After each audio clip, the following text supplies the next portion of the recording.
Veterans Day. On this significant occasion, we reflect on the sacrifices made by brave men and women who have served our nation, ensuring our freedoms and safety. Today marks not just a remembrance of the past, but a celebration of the courage and dedication of our veterans, both past and present. As we honor their service, let us also extend our gratitude to their families who have stood by them through the challenges of military life.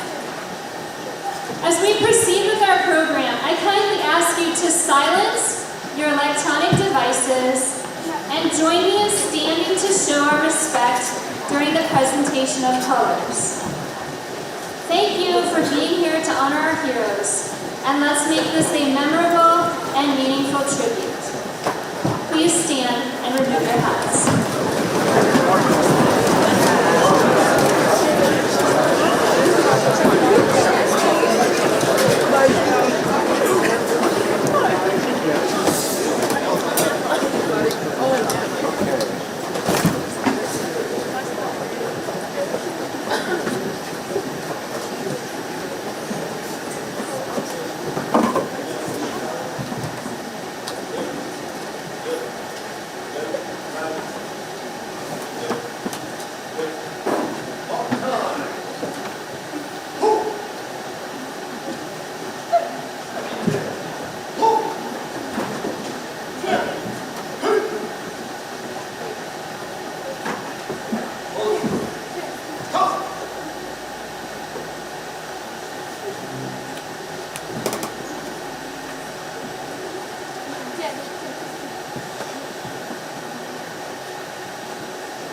To remember our soldiers who were taken as prisoners of war or are missing in action. The small table is set for one. It symbolizes the members who are missing from our midst. The POWs or the MIAs, they are comrades. They are unable to be here, so we remember them.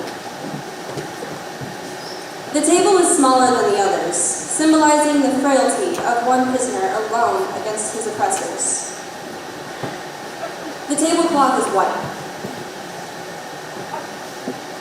representing the purity of their intentions to respond to their country's call to arms. The empty chair represents an unknown face, no specific soldier, sailor, Marine, or airman, but all who are not here with us. The table is round to show that our concern for them is never ending. The Bible represents faith in a higher power. And the pledge to our country is founded as one nation under God.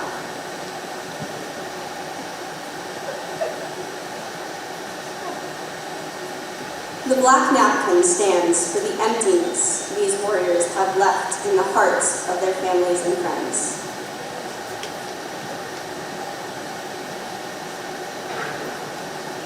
The single red rose reminds us of their families and loved ones, and the red of the rose reminds us, or represents the love of country, which inspired them to answer the nation's call.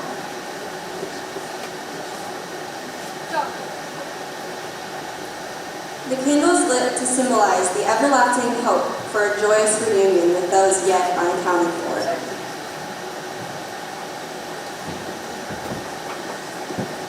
The candle is lit to symbolize the upward reach of their unconquerable spirit.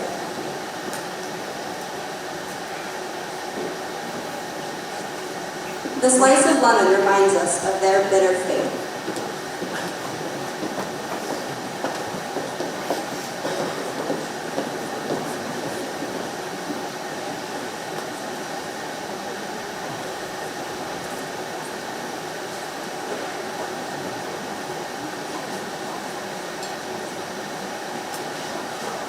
The salt represents the tears of their families.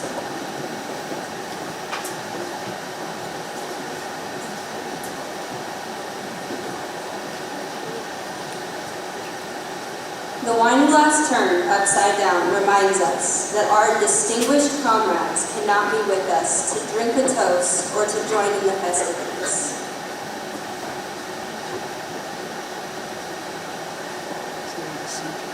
Let us be mindful of those American servicemen and women who are no longer able to participate in these events. Let us be especially mindful of the continuing pain, sorrow, and sacrifice of our comrades in arms who bear the title of prisoner of war or missing in action, whose story remains unfinished. Let us remember.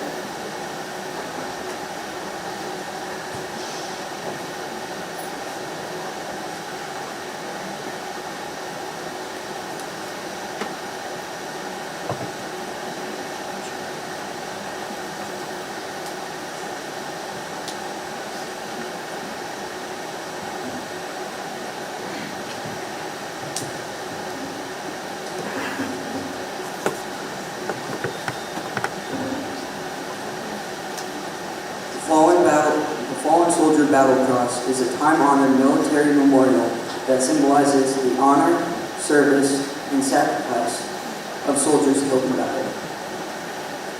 The battle cross is made up of the soldier's belongings. The rifle is thrust into the ground, signifying that the soldiers died in battle, fighting to the very end.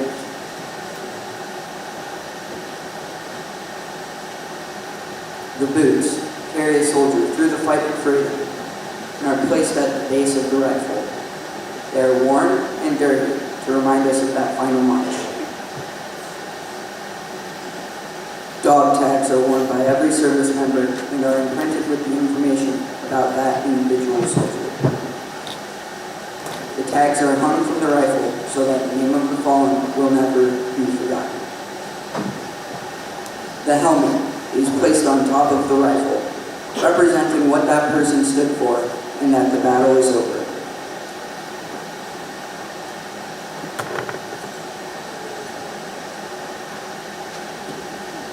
The battle cross is a powerful way to honor and remember the tremendous sacrifice of our American soldiers.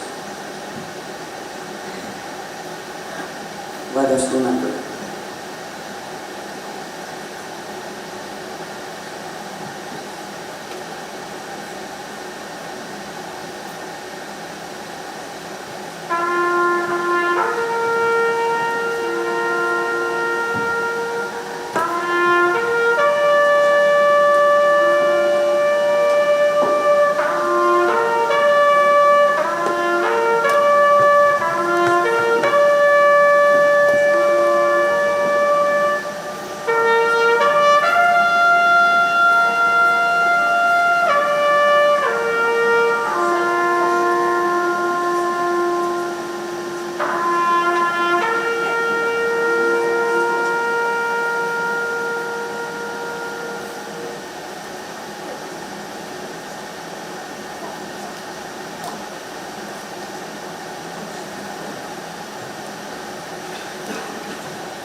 next esteemed speaker, Senior Master Sergeant Retired Neil Ferguson.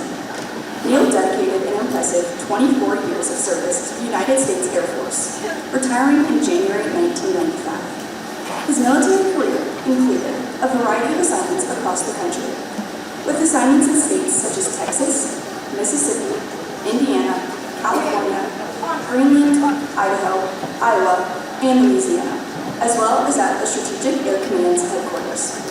His commitment to service extended beyond U.S. borders, with additional tours in Guam, the Philippines, Saudi Arabia, Kuwait, and the United Arab Emirates. A proud graduate of Lynn Mar High School, Neil furthered his education by earning a Bachelor of Science degree from Peru State College in Peru, Nebraska. His dedication to Veterans Affairs is evident in his active involvement as a lifetime member of the Veterans of Foreign Wars and a 29-year member of the American Legion. Currently, Neil and his wife, Jean, enjoy their retirement as rural residents outside of Harlan. Many of you may recognize Neil as the beloved bus driver of Bus 10, a role he has held with pride. However, he will be retiring from bus driving after this school year, marking the end of an era for many students. Please join me in welcoming Senior Master Sergeant Retired Neil Ferguson to the podium as he shares his insights and experiences with us today.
Today is Veterans Day, a day to honor those veterans still living. Memorial Day to honor those who have passed. My presentation today will share some of the recollections of my associations through the years. Many of these veterans have passed, their memories remain fresh. Thomas Jefferson quilled the phrase, life, liberty, and the pursuit of happiness. I suspect his writing influenced the oath of each and every one of the veterans that serves, that talks of, I swear to support and defend the Constitution of the United States. That is a strong foundation for us to live by. So what does my service look like?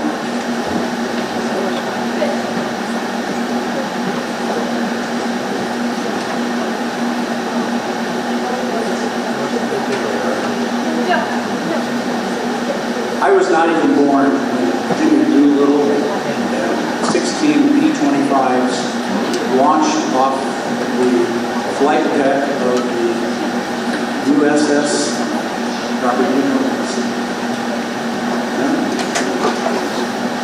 Hornet, yes. In Bravo mission, they were responding to the United States being attacked on December 7th, 1941. Wanted to send a message that we will not be pushed around. So 16 B-25s, each weighing 31,000 pounds with a payload of 400 or 500 bombs, which is minuscule compared to what they carry now. Took off and bombed and knew that they did not have enough fuel to return. Mission success. Why do I bring up Jimmy Doolittle? Because 34 years later, Neil Ferguson was walking in the mall at March Air Force Base outside of the base exchange, and the crowd, about half this size, went silent. They spread like Moses parting the Red Sea, and I heard somebody whisper, "That's Jimmy Doolittle." And everybody was awestruck. And he was a little bit of a frail man by then, gigantic, bushy eyebrows. But you have the sense that here is an important part of the history of the United States. And most of my career, I just sat on the fringes looking in and seeing the history, but it was amazing.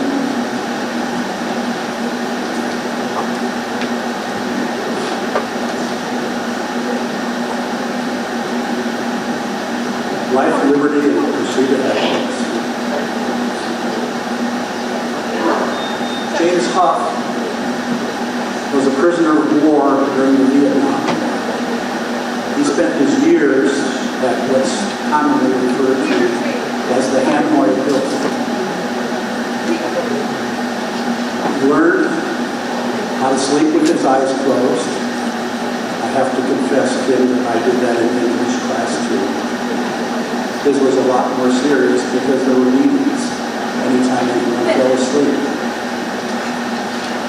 But the spirit of the American prisoner of war prevailed. They were isolated. They had very little opportunity to communicate with each other, but they developed a system.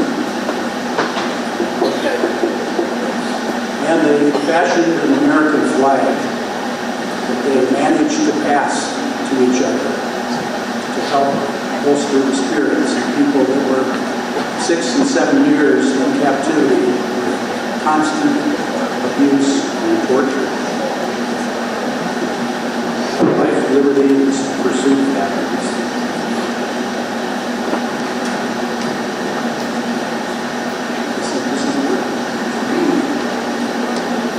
John Levittow, I actually met and had a conversation with John Levittow. He is worth Googling and researching and reading his Medal of Honor citation as an airman first class, which is E3. He was in an AC-47. Charlie, you're familiar with that aircraft. One of the iterations of it we'll know as Puff the Magic Dragon. They could fire 18,000 rounds a minute until the barrels hit.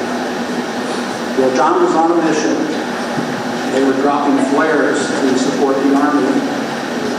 And they had enemy fire that compromised the fuselage of the plane. He was wounded. He had an incendiary device that was ready to ignite. He threw himself on it. He crawled to the back door, and he threw it out just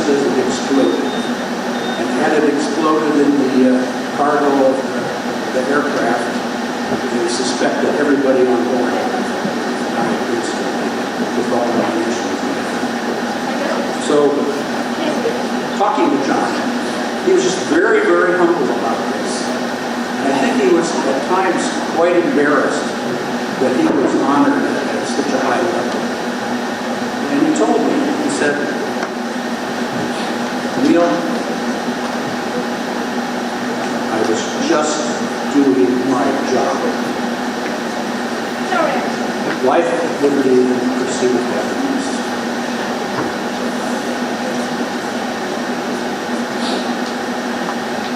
These three were personal friends of mine. Larry spent his time in the jungles of Vietnam. I worked with him years later. He developed rare blood cancer from having been in the jungles. He was a radio man and promoted into that position after 3 of the other radio men had been killed in action.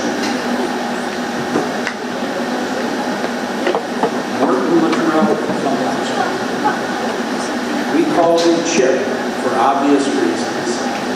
And Kevin Walker. We were very, very close. They were an unfortunate part of the history of the current military, where 22 veterans a day commit suicide. It's hard to let go. I miss them. I try to live my life to honor our associations. Life, liberty, and pursuit of happiness. So a final thought. I've attended these every year, and I really appreciate the opportunity to come here.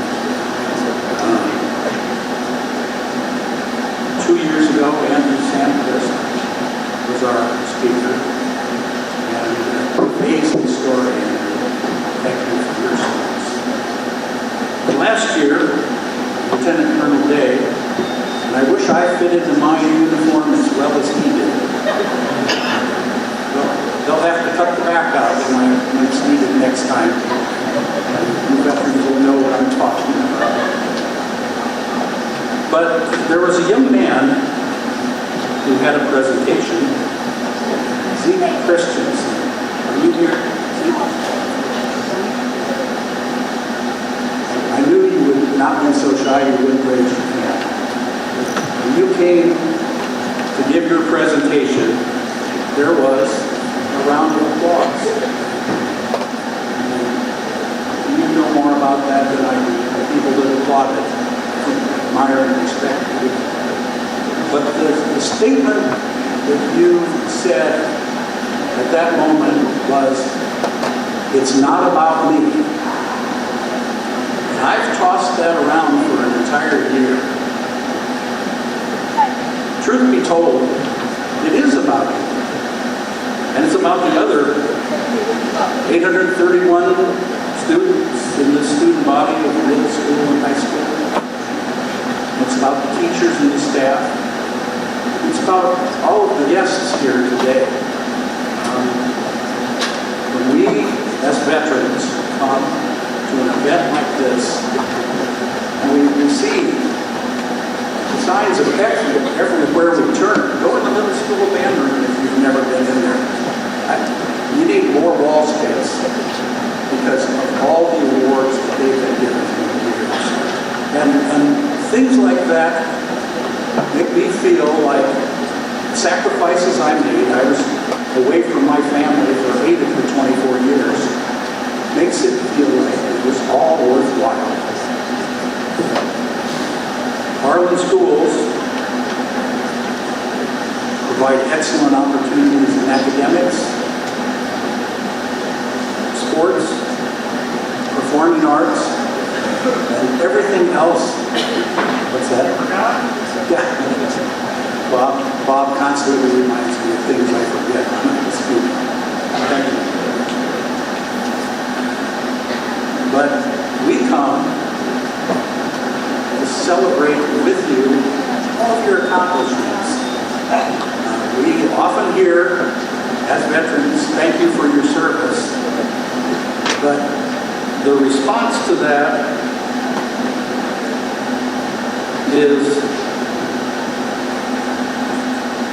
thank you for being excellent and being worthy of the sacrifices that we made. We hope somehow influence and give you better opportunities. So life, liberty, and the pursuit of happiness. Life, liberty, and the pursuit of excellence. It's all available to you here. Thank you.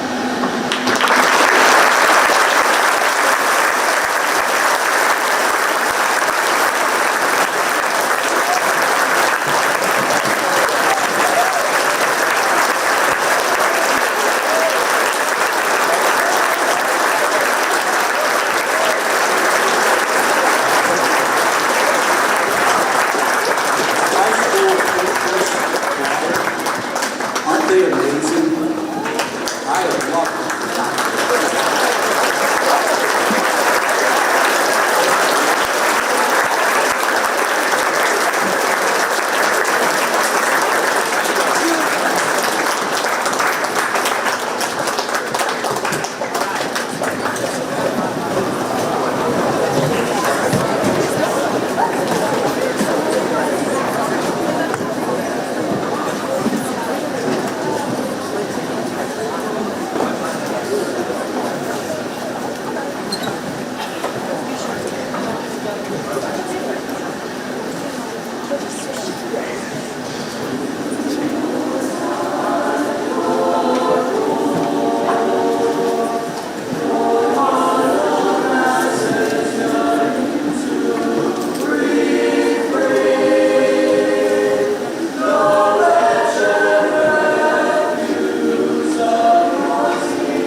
Thank you to the choir, to all of our amazing veterans, Thank you for your sacrifice of life, liberty, and pursuit of excellence. Thank you for your service, and for those who have served and are serving for our country. As the band performs the Paul Lavender arrangement of Salute to America's Finest, I will announce the service members of each branch to stand and be recognized as their service song is being played. After the opening introduction is played by the band, I will ask that all service members for the United States Army stand and be recognized. So here we go.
Each year, middle school students participate in the Patriots Pen Essay Contest, a nationwide contest sponsored by the VFW. This contest allows students to express their patriotism through writing. And the theme this year is My Voice in America's Democracy. 2 students from the 8th grade have been selected to share their essays. And at this point, I invite Austin Ring to share her Voice of Democracy with us.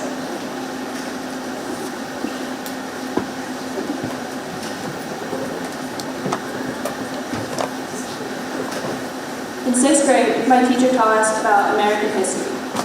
Over the 2 weeks he talked about it, I left the class every day thinking about the amount of death and war it took just to be able to speak freely. I thought about all of the other countries in the world and the control people are under when it comes to just saying your opinion. That class taught me that my voice in America's democracy means to educate myself, accept everyone, and be respectful to the people that fought and died for democracy. Educating myself is a choice I get to have that not many kids get. Only 16% of kids in the world go to school. Having an education helps me think thoroughly and help make decisions that will help my community, state, or country. Being an American citizen means that I can educate myself above the normal 13 years. I can choose to go to college and get degrees that I can use beyond just my job. Having a voice means to make my own choices and to be kind. I choose the way I personally act. Accepting everyone's differences is something I strive to do. If I can influence other people to be kind with the freedoms I have, then I am making a difference in my country. The people I am accepting of can use the newfound confidence to be involved in America. Being an American citizen means respecting everyone. I will always be respectful to my veterans and the people that fought for my country. They are the reason I can speak my opinions and get choices. Having respect starts with understanding that America would not be the way it is without the veterans that fought for our country. Now that I'm older and I will be able to vote soon, I owe all of my respect to the people that fought, died, and grieved for me to speak freely.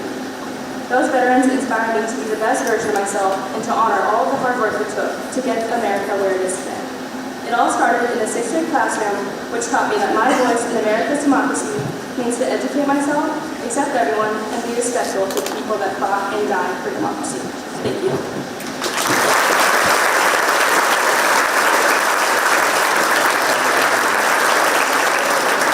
Thank you so much, Austin. And now Christian Anderson will share his Voice in Democracy essay.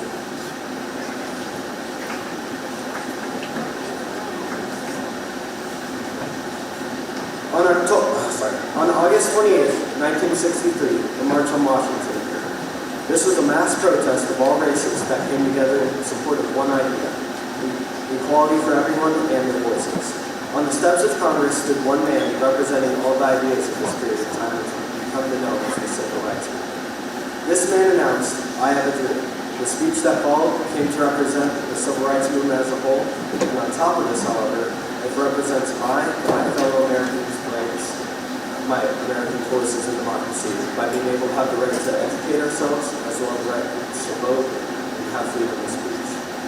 The function of education is to teach one to think intensively and to think critically, intelligence plus character.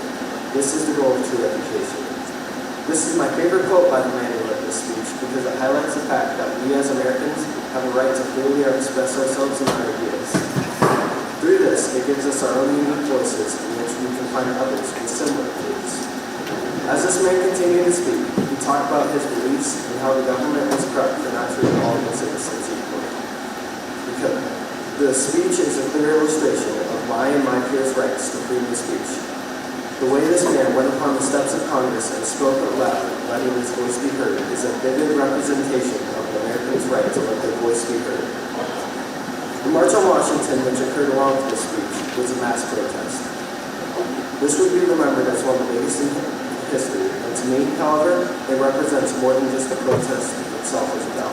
It represents my right to civic engagement as an American.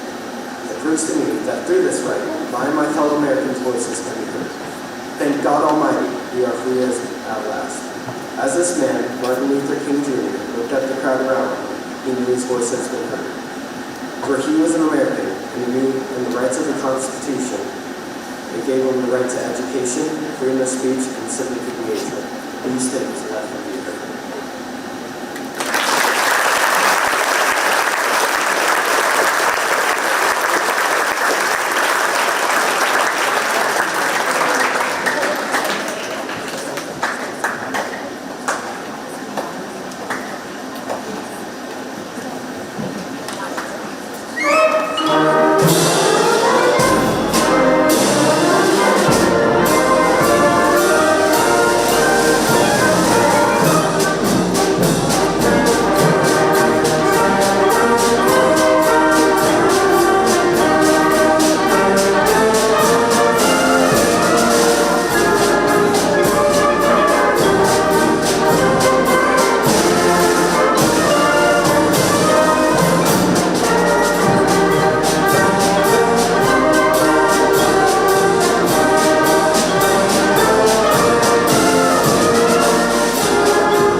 all for coming today. As we leave this ceremony of remembrance, let us not forget that we are blessed to live in a country that provides us with safety and opportunity, with abundance and with freedom. Let us not forget the brave veterans who have sacrificed to guard and maintain those blessings, which in our weaker moments of small-minded self-centeredness, we often forget to appreciate. Let us not forget. Let us remember.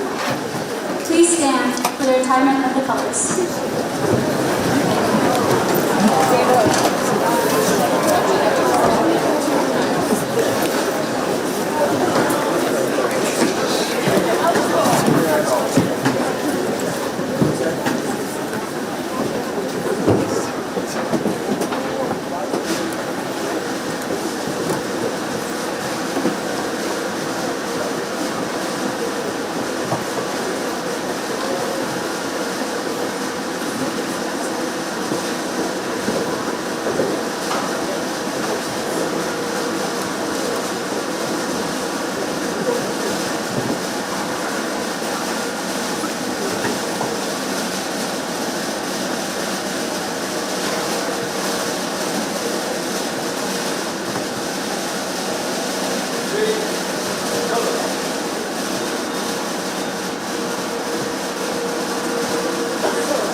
Thank you.